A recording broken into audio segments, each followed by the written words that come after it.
বাঁধাকপি ভাজবো পেঁয়াজ দিয়ে, পেঁয়াজ আলু ভেজে নেবো। দেখো আলুটা ভাজার মতো করে কেটে রেখেছি। আলু পেঁয়াজটা ভাজবো, ভেজে বাঁধাকপি তো সেদ্ধ করা আছে, সেদ্ধ করে জলটা ফেলে দিয়েছি, নাহলে গন্ধ সারে বাজে, খেতে ভালো লাগবে না। হ্যাঁ, তরকারিও এখনকার দিনে আর বাঁধাকপি ভালো লাগে না, তরকারিও ভালো লাগে না। হ্যাঁ, যার জন্যে ওই দুটো দিয়ে ভাজি, একটু শুকনো লঙ্কা দেবো, একটু কাঁচা লঙ্কা কুচো কুচো করে দেবো, দিয়ে একটু নেড়ে নিই, নেড়ে নিয়ে অল্প যেই সেদ্ধ হয়ে যাবে তখন বাঁধাকপিটা দেবো, কারণ বাঁধাকপিটা তো সেদ্ধ করাই আছে।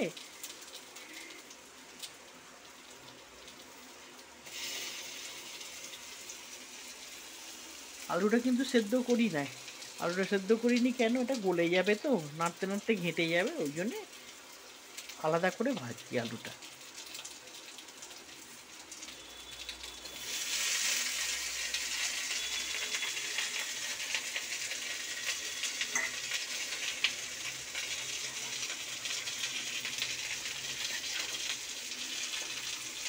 কাঁচা লঙ্কা কুচিগুলো দিয়ে দিলাম।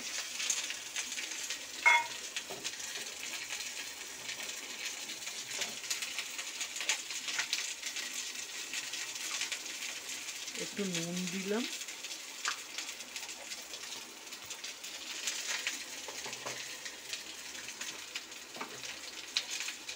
এক চামচ হলুদ দিলাম।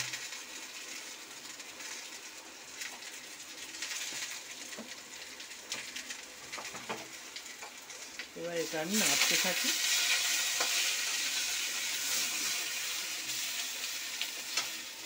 একটু জল দিলাম। দেখো আলুটা যেহেতু আমি সেদ্ধ করে রাখিনি, এই জন্য একটু সেদ্ধ করছি, বাঁধাকপি সেদ্ধ আছে, এটা সেদ্ধ হলেই ঢেকে দেবো। আমার আলু সেদ্ধ হয়ে গেছে, এবার ওই বাঁধাকপিটা তুলে দেবো, দিয়ে ভেজে নেবো।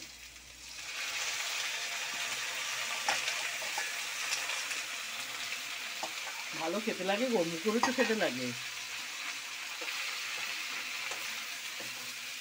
তরকারি খেয়ে খেয়ে একঘেয়ে হয়ে গেছে, তো তরকারি আর ভালো লাগে না খেতে।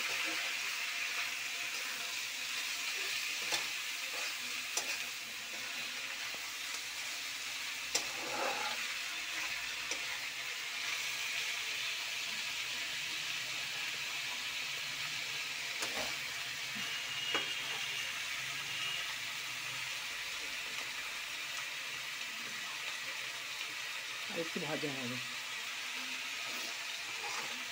বাঁধাকপিটা তো সেদ্ধ করা আছে, ওই জন্য আরেকটু ভালো করে ভাজা হবে, কারণ আলুটা ভাজা হয়েছে, বাঁধাকপিটা তো সেদ্ধ, ওই জন্য আরেকটু লাল করেও তো ভাজতে হবে।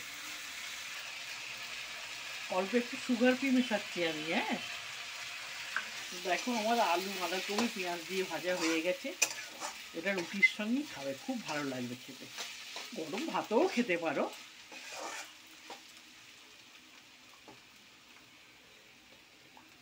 কেমন লাগলো জানাবে আমাকে।